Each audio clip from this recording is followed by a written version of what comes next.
it's the Ram Man. Today I'm going to be showing you guys how to piece together a VR capable gaming PC for around $580.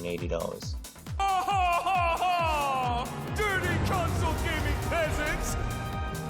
The CPU is an easy choice, an i7-2600, which is very comparable to the Ryzen 5 1400, and for the price you can pick up a CPU and motherboard for less than the Ryzen chip.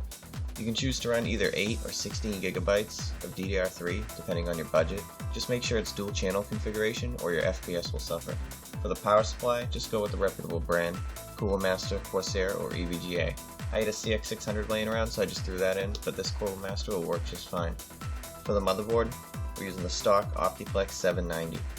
Finally, the most important part of this entire build, the graphics card.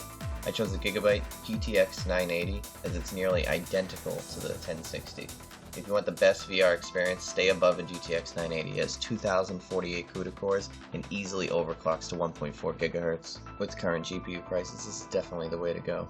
Peasants, I bring news! Join me in PC gaming and ascend to godhood! For you are weak, and I am mighty! Witness, mortals, my overclocked i7, my 64 gigs of RAM!